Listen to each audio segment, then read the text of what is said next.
क्या है आध्यात्म? दर्शन, चिंतन धारा, विद्या या संस्कृति की परंपरागत विरासत। आध्यात्म दर्शन यानी जीवन का शाश्वत सत्य। मानव जीवन से जुड़े शाश्वत सत्यों को जानिए और समझिए उपासक डॉक्टर सोहन राज तातेड़ से हमारे खास कार्यक्रम आत्मविज्ञान में। आत्मविज्ञान यानी सही दृष्टि, सही सोच। भाई और बहनों, मातृशक्ति को नमन।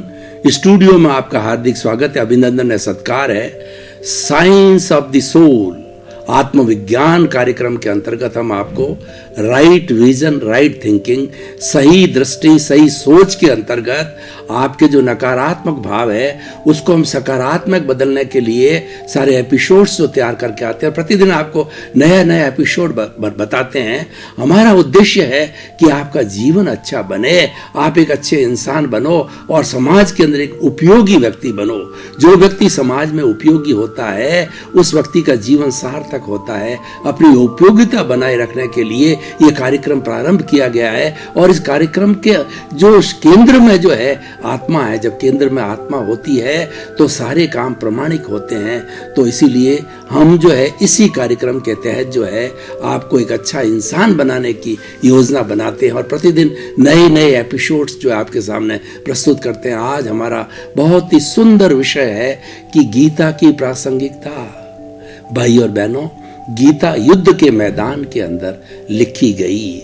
18 दिन महाभारत का युद्ध चला कौरवों और पांडवों के बीच में। उस युद्ध को रोकने के लिए बहुत प्रयास किए। विष्णु पितामह ने प्रयास किया और गुरु द्रोणाचार्य ने प्रयास किया और भगवान श्री कृष्ण ने स्वयं दूत बनकर के, शांति दूत के रूप में वो दुर्योधन के सामने उपस्थित हुए। क्योंकि धृतराष्ट्र तो राजा था, लेकिन धृतराष्ट्र अंधा होने के कारण जो है दुर्योधन ही सब कुछ संचालन कर रहा था। और दुर्योधन जो है बहुत कुचाल चलने वाला और बहुत क्रोधी व्यक्ति था। तब उसके सामने जब भगवान कृष्ण जो है वो शांति दूत बन करके आए कि 5 पांडव है, आप 100 कौरव भाई हो, तुम 5 वो तुम्हारे भाई है।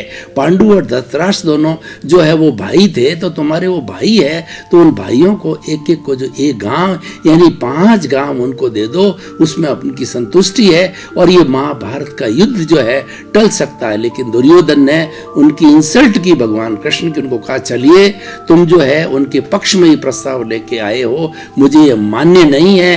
5 गांव क्या, मैं तो एक जो है सुई की अणी जितनी भी जमीन उनको नहीं दूंगा। तो इस तरीके से सारे प्रयास करने के बाद में नियति का योग था कि महाभारत जो है को होना था। और उसका एक कारण और बना कि द्रौपदी ने जो है उनकी इंसल्ट की, दुर्योधन की। अंधे के बेटे अंधे होते हैं, क्योंकि उनको पानी जैसा दिखा और पानी जिसके अंदर वो फिसल गए, तो इंसल्ट की द्रौपदी ने। तो यह भी एक कारण जो है महाभारत का बना, और भी अनेक कारण हो सकते हैं। तो हम ये कहना चाहते थे कि जब महाभारत का युद्ध प्रारंभ हुआ तो उस समय में दुर्योधन और जो सामने अर्जुन थे, ये दोनों बड़े जो है वो लड़ने वाले योद्धा थे, सेनापति थे। तो उनको ये कहा गया कि एक तरफ तो 16 अक्षुणी सेना है और दूसरी तरफ जो है ये भगवान कृष्ण है, वो भी निहत्थे हैं। किसको किस चीज की जरूरत है? दुर्योधन ने देखा कि लड़ाई करेगी महाभारत के युद्ध के अंदर तो सेना करेगी, तो उन्होंने 16 अक्षुणी सेना का चयन किया और वो अपने पक्ष में ली। और अर्जुन ने कहा मुझे तो जो है भगवान कृष्ण मुझे सारथी रूप के अंदर चाहिए। तो वो सारथी रूप में निहत्थे भगवान कृष्ण बने। और जब महाभारत का युद्ध प्रारंभ हुआ तो जो है अर्जुन ने हथियार डाल दिए और भगवान कृष्ण को बोला कि मैं किससे युद्ध करूं? सामने मेरे विष्णु पितामह है, मेरे गुरु है, मेरे भाई है, मेरे भतीजे है, मेरे सारे संबंधी, उनको मारूंगा। तो ऐसे युद्ध का क्या उपयोग है? तो उन्होंने कहा युद्ध तुमने जो है नहीं ललकारा है, युद्ध तो ये नियति है। बहुत प्रयास किए गए और एक क्षत्रिय का धर्म होता है कि कभी भी युद्ध के मैदान में पीठ नहीं दिखाई जाती है। और उन्होंने जो है उनको आत्म तत्व का उपदेश दिया कि तुम तो अलग हो, जो लड़ने वाला है ये रिलेटिव अर्जुन है और तुम्हारे भीतर जो बैठा है, जो अर्जुन का जो शुद्ध आत्मा भगवान है, वह जो तटस्थ रूप के अंदर है, वह तो ज्ञाता दृष्टा है। और इस तरीके से उन्होंने धार्मिक जो है सारी बातें उनको बताते, प्रतिदिन जो नया नया जो उन्होंने उपदेश दिया, तो 18 दिन के 18 उपदेशों के अंदर वो गीता लिखी गई। और गीता के जो 18 अध्याय बने, पहले 6 अध्याय जो है कर्म योग के कहलाए, दूसरे अध्याय 6 भक्ति योग के कहलाए, और तीसरे जो है वह ज्ञान योग के कहलाए। उनका सबका निष्कर्ष जो है ध्यान योग के रूप में रहा। और गीता उस जो है ऐसी एक उपदेशक जो है ग्रंथ बन गया, जिसको कि आज सभी विश्व मानता है। और उसकी देखिए प्रासंगिकता इतनी है कि हमारे भारतवर्ष के अंदर जो जजमेंट करने वाला, जो न्याय देने वाला जो कोर्ट होता है, उसके अंदर जो कोई भी जो अपनी गवाही देता है, तो गीता पे हाथ रख करके, चाहे कोई भी प्रोसिक्यूटर हो, चाहे गवाह हो, तो उसको जो है उसके ऊपर हाथ रख करके ये जो शपथ दिलाई जाती है कि जो कुछ भी मैं इस गीता पे हाथ रख के कहता हूं कि जो कुछ भी मैं एविडेंस दूंगा, जो भी बात कहूंगा, ईश्वर को मध्य नजर रखते हुए सत्य रूप में कहूंगा। तो इतनी गीता की प्रासंगिकता है। और वो गीता को आज विश्व ने भी अपनाया है। गीता एक विश्व ग्रंथ बने तो भी उसमें कोई अतिशयोक्ति नहीं। भारत में तो ये एक जो तरह का भारत का सर्वोत्कृष्ट ग्रंथ जो कि सर्वमान्य है, सभी धर्मों ने मान्य किया है, क्योंकि ये हमारा व्यवहार और निश्चय है कि दोनों बातें हैं। व्यवहार जगत की भी बात है कि हमारा व्यवहार जगत किस तरीके का होना चाहिए, हमको किस तरह से व्यवहार करना चाहिए, और साथ साथ के अंदर हमारा जो भीतरी जगत है, जो हमारा अध्यात्म जगत है, उस जगत की भी जो है इसके अंदर भगवान कृष्ण ने जो उपदेश दिए। भगवान कृष्ण ने जो है अर्जुन को अपना विराट स्वरूप बताया कि मेरा ये विराट स्वरूप है। तो विराट स्वरूप को देख करके अर्जुन नतमस्तक हो गया कि इतने महान देव भगवान ईश्वर मेरे साथ है और मुझे उपदेश दे रहे हैं, तो मुझे उनके उपदेशों का पालन करना चाहिए। दुर्योधन को भी विराट स्वरूप बताया, लेकिन दुर्योधन तो कपटी था, उनका मामा शुकनी था, उनके सलाहकार जो है वो बहुत गलत जो है, शुकनी ने उसको गलत दिशा के अंदर डाल दिया। तो उन्होंने इस बात की कोई तवज्जो नहीं दी। इसलिए कुरुक्षेत्र के अंदर, जो कि हमारे हरियाणा में है, कुरुक्षेत्र की धरती के अंदर ये युद्ध लड़ा गया। और ऐसा कहा जाता है कि हमारा दिल है, इसके अंदर भी हर वक्त जो कुरुक्षेत्र बना रहता है, और इसमें हर वक्त जो है मन और आत्मा के बीच में लड़ाई होती रहती है। मन और आत्मा की लड़ाई का मतलब ये है कि मन तो है दुर्योधन और उसकी सेना, और जो आत्मा है वो पांडव है। यानी अच्छाई और बुराई का युद्ध हर वक्त चलता रहता है। अच्छाई जीतती है, यानी आत्मा जीतती है, तब हम सुकृत करते हैं। और जब जो हमारा मन जीतता है, यानी हम संसार में प्रवृत्त हो जाते हैं और हम कोई संसारी काम करने में लग जाते हैं।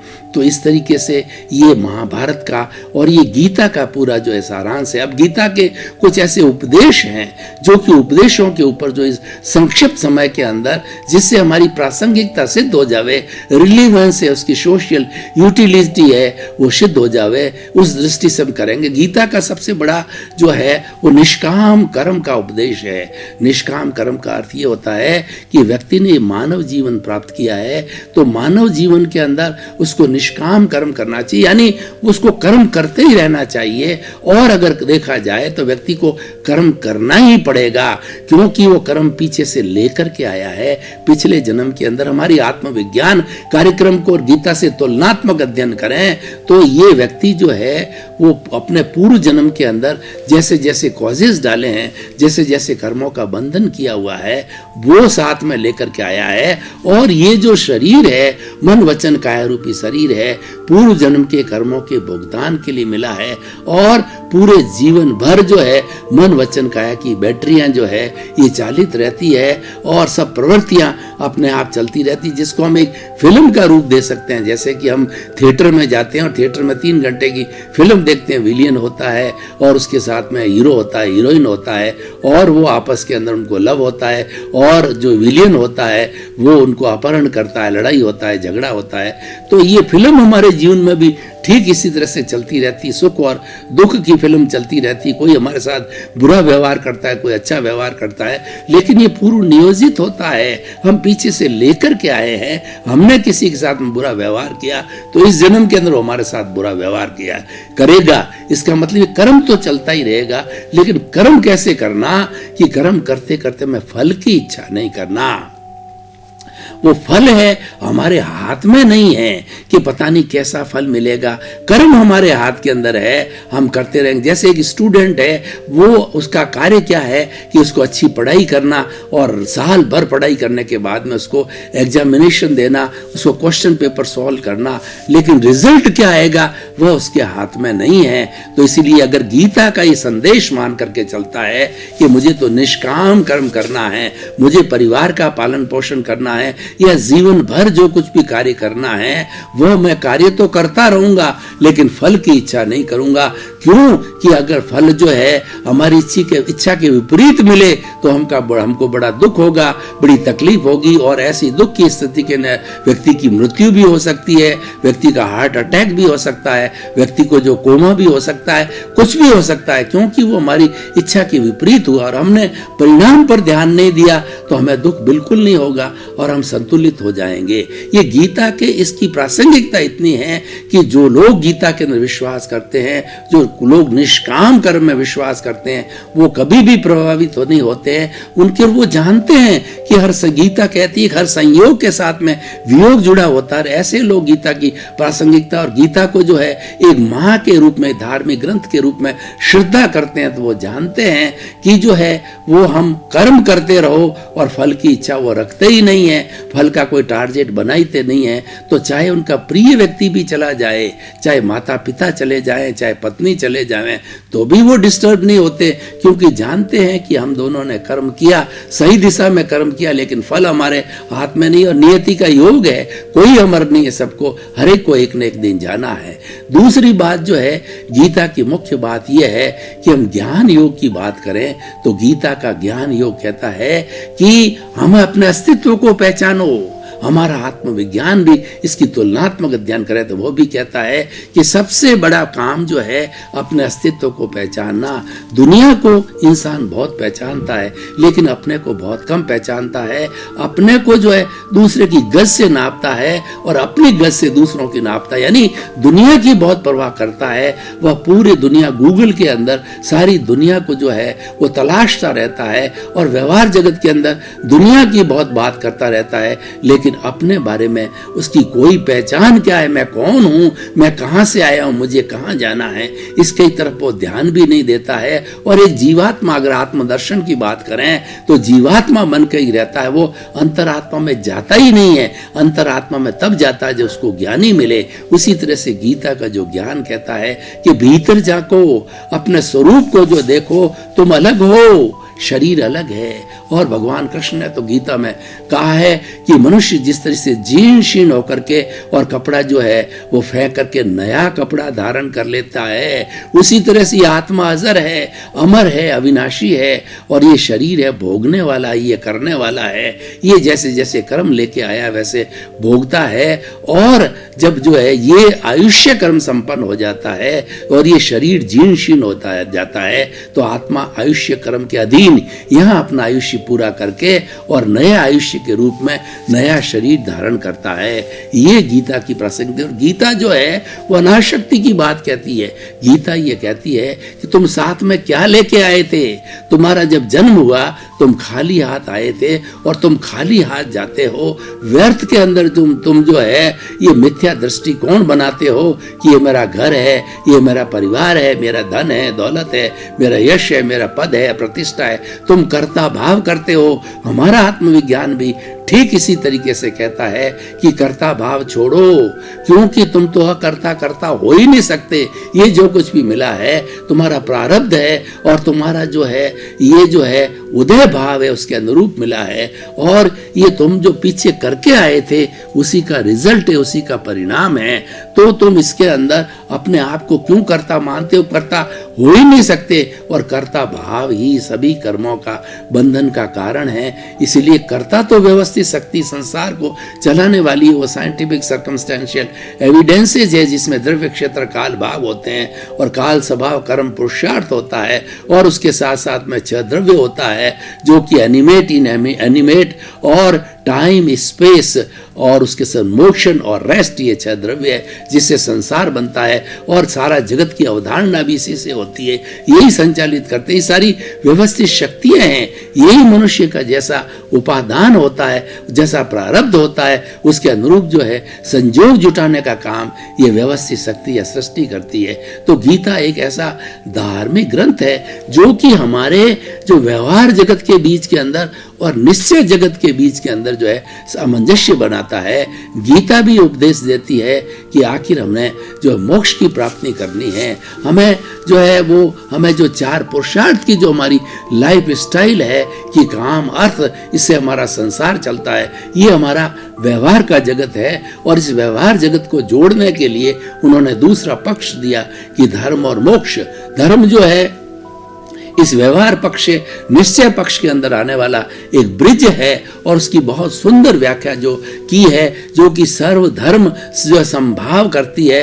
और गीता का धर्म जो है सबको मान्य होता है, क्योंकि गीता में कर्म योग की बात की गई है, गीता में भक्ति योग की बात कही है। बड़ी सुंदर बात भगवान कृष्ण ने कही गई है कि तुम्हारे जितने भी दोष है, तुम्हारे जितने भी पाप तूने जन्म जन्मांतर के किए हैं, तुम तो जो है मेरे चरणों में अर्पित हो जाओ। भक्ति भाव से तुम मुझे अपना आराध्य मान लो और ये करो, निश्चित करो कि जो मुझे समर्पण करो, जो कुछ भी मन से, वचन से, काया से करोगे, मुझको समर्पित होकर के करते रहो, अच्छा या बुरा का छोड़ करके। और जब मेरे चरणों में समर्पित हो जाओगे भक्ति भाव से, तो तुम्हारा मैं उद्धार करूंगा। सारे कर्म जो है, सारे जो पाप और पुण्य है, मेरे चरणों में समर्पित कर दो। ये भक्ति भाव है। कर्म योग, भक्ति योग और ध्यान। तीसरा जो है हमारा जो है ज्ञान योग। ज्ञान योग की बहुत सुंदर व्याख्या जो है इसमें की गई है। ज्ञान जो है एक प्रकाश है, ज्ञान स्व पर प्रकाशक है और आत्मा जो है ज्ञान का स्रोत है। हमारा आत्मविज्ञान भी यही कहता है कि उपयोग लक्षणों जीव। ये जो जीव है, जो आत्मा है, उसका लक्षण क्या है? उसका लक्षण उपयोग है। उपयोग का मतलब ज्ञान और दर्शन युक्त है। हमारी आत्मा सच्चिदानंद है। सच्चिदानंद का मतलब सत्य, चित्त और आनंद। सत का मतलब ये हमारा आत्म तत्व अविनाशी है और चित्त का मतलब है ज्ञान दर्शन वाला है। और तीसरा जो है आनंद जो है इसका लक्षण है। तो हमारा आत्मविज्ञान जो है ये गीता से बहुत मैच करता है और तुलनात्मक अध्ययन से दोनों ही एक दूसरे के पूरक है। हम ये मान सकते हैं एक दूसरे के कॉम्प्लीमेंट्री है, एक दूसरे को सपोर्ट करते हैं। तो गीता की प्रासंगिकता इतनी सुंदर प्रासंगिकता है। अगर गीता को आधार बना करके कोई भी व्यक्ति, किसी भी वर्ग का व्यक्ति हो और किसी भी टेस्ट का व्यक्ति हो, किसी धर्म का व्यक्ति हो और किसी भी लाइफ हो रहा, किसी भी मेंटल होराइजन का व्यक्ति हो, अगर गीता को वो पढ़े और गीता को पढ़ करके उस पर श्रद्धा करके और गीता के उपदेशों को अपने जीवन के अंदर, सेवा की बात है गीता में बहुत सुंदर कही गई है कि व्यक्ति को जो है सेवा का ऋण उतारने, 3 तरह के ऋण बताए गए। देव ऋण है, पितृ ऋण है और दूसरा जो है समाज ऋण है। इन सब को उतारने के लिए हमें सेवा करनी चाहिए, सेवा परोपकार करना चाहिए। ये मानव जीवन का बहुत बड़ा जो है कहना चाहिए, ये मानव जीवन की सार्थकता है कि ये जीवन हम सेवा में लगावें। हम तन की सेवा करें, मन की सेवा करें और धन की सेवा करें, उसका उपयोग दिया गया है। गीता जो है ये गुणों की पुंज है और गीता व्यवहारिक धरातल पर बात करती है। ऐसा नहीं कपोल कल्पित नहीं है, काल्पनिक नहीं है। हर चीज का समाधान गीता देती है कि हमारा जो जीवन हम जी रहे हैं वह भी डिस्टर्ब नहीं हो और वो तो हमें जीना पड़ेगा। हमारा आत्मविज्ञान ये कहता है कि जो जीवन आप जी रहे हो, आप लेके आए हो, आप बाध्य हो, इसमें आप स्वतंत्र हो और इसको जीना पड़ेगा। और आपकी स्वतंत्रता, आपका पुरुषार्थ अलग है। जो गीता का ज्ञान है वो व्यक्ति को पुरुषार्थ बना, वो पुरुष बना देता है कि तुम तो पुरुष बन गए, अब पुरुषार्थ करो। पुरुषार्थ क्या है कि तुम आत्म तत्व को जानो, तुम आत्मा का जो ज्ञाता दृष्टा स्वभाव है उसके अंदर हर वक्त रहो, आत्मरमण करो, अपने स्व में अवस्थित रहो। उसी का नाम स्वाध्याय है कि अपने आत्मा का अध्ययन करो, स्वस्थ रहो, स्व में अवस्थित रहो, जो कि हमारा स्वास्थ्य है। ये भी जो है हमारी आत्मा से जुड़ा हुआ है कि स्व में अवस्थित होने के लिए गीता जो है हमें जो देती है। और गीता में प्रार्थना का जो है बहुत बड़ा महत्व दिया है कि प्रार्थना जो है हमारा शुद्धिकरण करती है।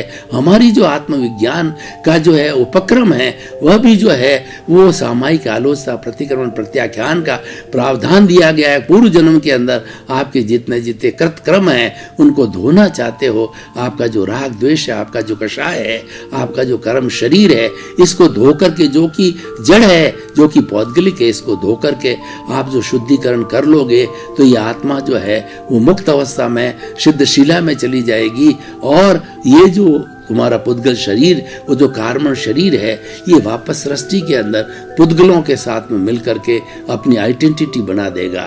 तो भाई और बहनों, बहुत ही सुंदर जो है ये विषय है, इसकी हम प्रासंगिकता को देखते हैं। इसका हम अगर जो है बाद के अंदर इसका सारांश देखें, हम इसका निष्कर्ष निकालें, तो गीता को हर भारतीय को गीता पढ़नी चाहिए, आद्योपांत पढ़नी चाहिए। और गीता के हर एक श्लोक के अंदर, गीता के हर एक जो है वो पैराग्राफ के अंदर, हर एक जो है उसके जो कहना चाहिए अर्थ के अंदर जो है बहुत बड़ा गूढ़ रहस्य छिपा हुआ है। और गीता है वो हमारी जो है द्वैत और अद्वैत दोनों की बात करता है कि ये शरीर जो है ये द्वैत है, शरीर के अंदर आत्मा भी है और ये शरीर भी है, शरीर जड़ है और आत्मा चेतन है, दोनों इसमें अवस्थित रहते हैं। इसको इस द्वैत को अद्वैत बनाना है, यानी अद्वैत मतलब ये पश्चानुपूर्वी अनादि अनंत काल से जो कार्बन शरीर रूपी जो है ये पुद्गल इसके साथ जुड़ा हुआ है, इसको अलग करना मात्र जीवन का लक्ष्य ये होना चाहिए कि जो भीतर पुद्गल है उसको अलग किया जाए जड़ को, और चेतन तत्व है ऑटोमेटिकली अलग हो जाएगा। अभी दोनों ये बाध्य है, जड़ की वजह से चेतन जो है जुड़ा हुआ है, तो इसको अलग करने के लिए ये सारा धर्म का उपक्रम है, ये ज्ञान का उपक्रम है, ये कर्म योग, भक्ति योग और ये जो हमारा ध्यान योग, ज्ञान योग जितने भी बने हैं, ये दोनों का भेद विज्ञान करने के लिए बने हुए हैं कि जड़ और चेतन अलग हो जावे।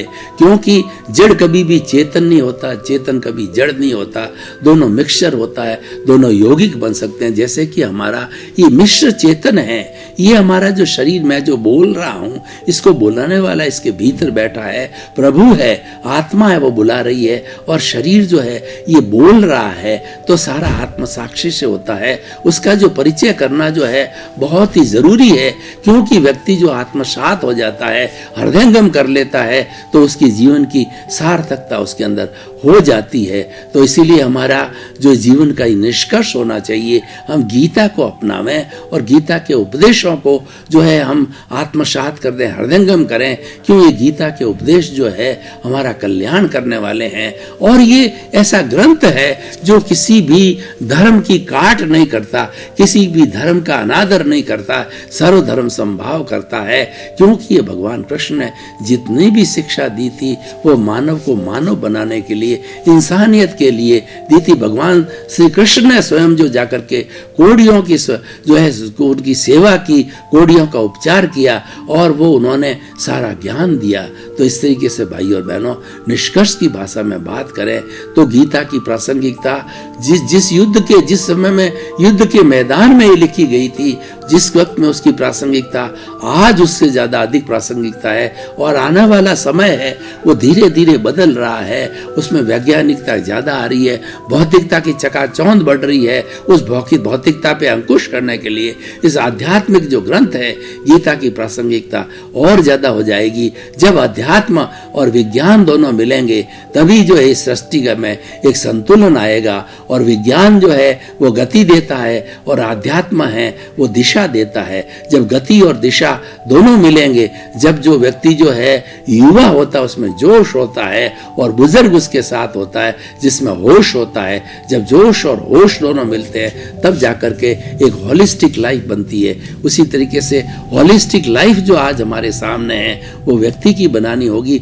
हम जो है आज विज्ञान को नकार नहीं सकते, विज्ञान और तरक्की करेगा, लेकिन उस विज्ञान को हम अपना सहयोगी बनावें उस विज्ञान को हमारा जो है हमारा एक पक्ष में लेवें, तो उसमें पक्ष में लेने के लिए जो वो गति कर रहा है उस पर जो है अंकुश लगाने के लिए अध्यात्म आना चाहिए। उसके लिए गीता एक बहुत बड़ा जो धार्मिक ग्रंथ है जो अंकुश लगा सकता है विज्ञान के ऊपर, क्योंकि गीता के जितने उपदेश है वो उपदेश समसामयिक है, वो उपदेश व्यक्ति का उद्धार करने वाले हैं, वो उपदेश है व्यक्ति के जीवन में परिवर्तन करने वाले हैं, वो उपदेश इतने सरल है, वो जीवन की वास्तविकता है, वो इतने सरल है कि हर व्यक्ति उसको जो है हृदयंगम करे, आत्मसात करे तो उसका बहुत बड़ा परिवर्तन हो सकता है। इसलिए भाई और बहनों, हम इन निष्कर्ष के रूप में आपको बताना चाहते हैं कि ये गीता का आप अध्ययन करिए, गीता को आद्यपांत पढ़िए, और गीता जो है एक होली ग्रंथ के रूप में हर ग्रंथ में रहनी चाहिए। और गीता को जो है आज स्कूलों में, कॉलेज में, यूनिवर्सिटियों में सब जगह पढ़ाया जा रहा है, और ये पढ़ाया जाना चाहिए, क्योंकि ये एक ऐसा ग्रंथ है जो कि संस्कार देता है। आज हमारी युवा पीढ़ी भ्रमित हो रही है, वो जो है नशे के चक्कर में चली गई है, वो मोबाइल और इंटरनेट का दुरुपयोग कर रही है, उसकी समझ सही नहीं है। उसकी समझ को सही करने के लिए गीता का सहारा लेना बहुत जरूरी है। गीता हमें संस्कार देती है, गीता हमें अच्छा इंसान बनाती है, हमारा अच्छा परिवार, अच्छा समाज और एक अच्छी ग्लोबल सोसाइटी बनाने के लिए मैं यही रिकमेंड करूंगा आज की इस एपिसोड के माध्यम से कि गीता हर व्यक्ति को पढ़नी चाहिए। 7 अरब की जनसंख्या है, उन सबको गीता पढ़नी चाहिए, चाहे आप किसी धर्म के हों, जाति के हों, जेंडर के हो, कोई भी भाषा बोलने वाले हो, सबको ये पढ़नी चाहिए। और ये सभी जो है लैंग्वेजेस के अंदर उपलब्ध है, और जैसे हमारी इंटरनेशनल लैंग्वेज इंग्लिश में, उसमें भी गीता उपलब्ध है, हमारी नेशनल लैंग्वेज हिंदी है उसमें भी उपलब्ध है, और संस्कृत में तो ये लिखी गई है। तो इस तरीके से और लोकल जो भाषाएं हैं उसमें भी बहुत सी इसकी ट्रांसलेशन हो चुकी है। इसीलिए इस गीता को पढ़ने का जो है हमारे पास में सब माध्यम उपलब्ध है, लेकिन पढ़ी जानी चाहिए। और घरों के अंदर जो बुजुर्ग लोग हैं, जो सीनियर सिटीजन हैं, वो गीता का रोज अध्ययन करना चाहिए, और उनके सामने परिवार को लेकर के बैठना चाहिए, और प्रतिदिन जो है गीता का एक एक श्लोक जो है उसका अध्ययन किया जाना चाहिए, उस पर टिप्पणी की जानी चाहिए, उसकी समरी की जानी चाहिए, और उसका अध्ययन हम करेंगे तो हमारी अच्छी भावी पीढ़ी तैयार होगी। आज पीढ़ी बहुत जो है वो अलग थलग होके जा रही है, वो जड़ के अंदर ज़्यादा जो है विश्वास करने लग गई है। हमारे धार्मिक ग्रंथ, हमारी स्पिरिचुअलिटी और जो हमारा जो आध्यात्मिक पक्ष है वह उसकी तरफ कम आकर्षित हो रही है, वह गौण होती जा रही है उसकी तरफ से। और सबसे ज्यादा वो जो है वो हमारी जो बाहर की संस्कृति, जो पाश्चात्य संस्कृति है, उसकी तरफ बहुत ज्यादा झुक रही है, जिसके अंदर नाच है, गाना है, यानी उसमें मनोरंजन ज्यादा है। हम मनोरंजन को नहीं नकार रहे हैं, लेकिन आत्मरंजन भी होना चाहिए। हम ये चाहते हैं कि मनोरंजन के साथ में आत्मरंजन का समन्वय होना चाहिए, और दोनों को जो है ब्लेंडिंग की जानी चाहिए। मनोरंजन भी आवश्यकता है, लेकिन आत्मरंजन भी किया ना जाना चाहिए, क्योंकि आत्मरंजन है हमारे स्वरूप की बात करता है। जब हमें हमारे अस्तित्व का ही ज्ञान नहीं, अस्तित्व का ही ध्यान नहीं है, तो हम किस तरीके से विकास कर सकते हैं। इसलिए भाई और बहनों, ये जो हमारा आत्मविज्ञान कार्यक्रम, उसके साथ में हमने गीता को जोड़ा, उसका तुलनात्मक अध्ययन किया, तो हमें ये मालूम हुआ कि हमारे जितने भी सिद्धांत है आत्मविज्ञान के, वो सिद्धांत मेल खाते हैं गीता के साथ में।